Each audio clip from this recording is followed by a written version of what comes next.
How you doing, everyone? My name's Harry Hudson.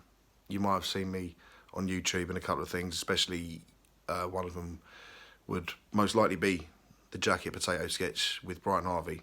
And you'll have to forgive me. I don't normally do these sort of videos where I talk as myself and all this sort of stuff. I know people do. I don't tend to find it a bit weird. I'm alright if I'm doing some sort of character in a sketch or doing a shit impression of someone or something like that, but I'm not very, don't do this a lot, so bear with me. But the reason I am doing it, the reason I'm filming it and uploading this video is because last Friday I went to Highbury Court to support my friend Harvey, who had a hearing there, and little did I know that I was being filmed by somebody who is on, he's on YouTube under the name of Wiz Solutions, but he introduced himself to me as Mark, and approached me outside the court and then proceeded to film me and rubbish me and talk absolute bollocks about me to other people and then upload that for everyone to see. And I'm just sort of setting it straight because I haven't been able to film anything. I've had basically this phone to deal with for the past 3 months, and I've just got a new one given to me from my mate yesterday, who got an upgrade, so I get to have his old iPhone 7, which is good because it works. So this is why it's, you know, better late than never, is the saying, I think. But very weird, very weird to go on YouTube and see that there's a video and it's some person talking about you and accusing you of being a snake and a sketchy character, and, you know, your body language is all wrong and all this absolute fucking bollocks.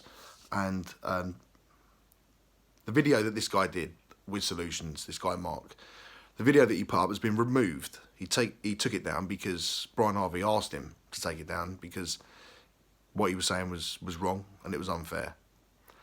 And it's gone, but I'm still mentioned in another video and he still sort of touches upon it, and I was going to say I want to tell my side of the story, but there isn't two sides to this story. It's just one story. It's not even a story really, but this is the situation. This is what I need to put out there for my own sake, okay? In case anyone out there that was watching that has got some kind of opinion of me being something I'm not, okay?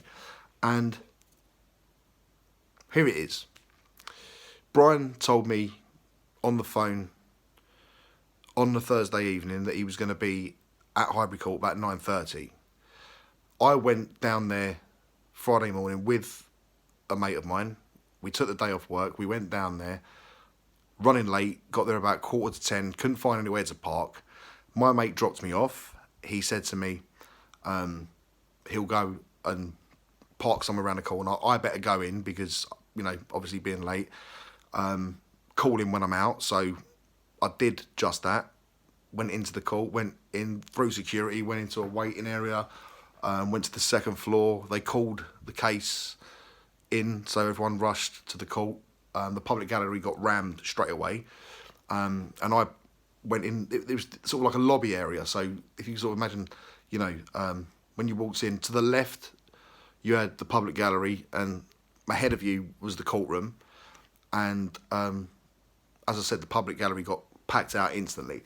So there's me and probably, I don't know, about 10 other people standing in this very small sort of area, and they're about 10 minutes, and I suppose it would have been the court usher that was standing with us who said that they were trying to find more seats for people in the court. So everyone was waiting to see if they could get in.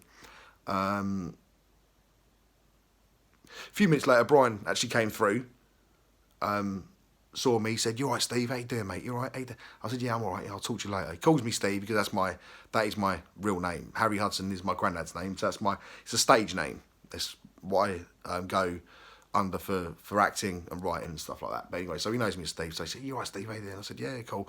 You know, I'll talk to you afterwards." Then he turned around to the rest of the people that was standing there and he said, "Yeah, do me a favour, like, everyone behave yourself, you know, everyone be cool, don't don't, you know, shout off and, you know, sort of be a nuisance. And everyone sort of went, no worries. Then he went in, probably there another 10 minutes, and no one was asking anyone else to go into court. So a couple of people walked out, and I followed them.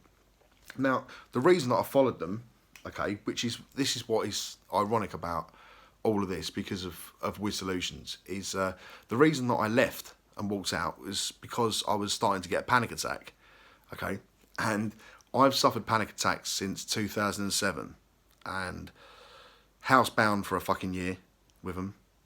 Completely fucked my life up for a long time, and I still get them now, but I live with them. I was put on antidepressants. I was put on something called escitalopram, which helped at the time. Don't take them anymore. Certain situations trigger me, okay, and I get this. I know panic attacks come in many forms. People get them. I've got a mate who gets them, but he gets butterflies to the point he thinks he's going to vomit, and he thinks he's going to be sick, like in public or so. You know, like it happens in different ways for people. But for me, it's breathing. I feel like I can't breathe. Like my lungs don't work. I can't breathe. Can't get a decent bit of air in. I feel like tight-chested. And that turns into something which I used to say to the doctors, I'm dizzy. It's not dizziness. It's something called depersonalisation, where it's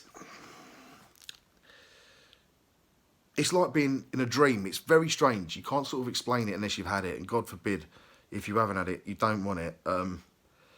It's like everything starts to go like sort of rushy, like a head rush. If anyone out there smokes or has tried smoking, when you were trying to start smoking when you were younger or whatever, and you smoke that cigarette and it would give you that head rush and everything goes all fast and weird. That's kind of what it feels like. So that's what I get. I get sort of this shallow breathing, then I get this depersonalisation. It's fucking horrible. And I felt it coming on, because I get it in certain situations. We were sort of in this small room. It's like being sort of trapped in a lift, that kind of feeling, you know. And I get that in those sort of claustrophobic places. I get it in supermarkets when it's busy. Anyway, I'm going on. So I left because of that reason, because I felt a bit funny, and I was sort of glad to see someone else leave. So I followed, went outside. I got in touch with my mate. He was parked in some street. I didn't know what it was. I said, meet me where you drop me off. He drove round. As I'm walking towards him, I got this guy approach me. He comes up behind me. Excuse me, are you Harry Hudson? Turn around. Yeah, you're right. So this guy comes up. He's wearing dark glasses, like Ray-Bans or something. Comes in my face. You know, what are you doing here? You don't get on with Brian, do you, Harry Hudson? Excuse me. He put stuff up on Twitter about you being a snake and all this kind of stuff.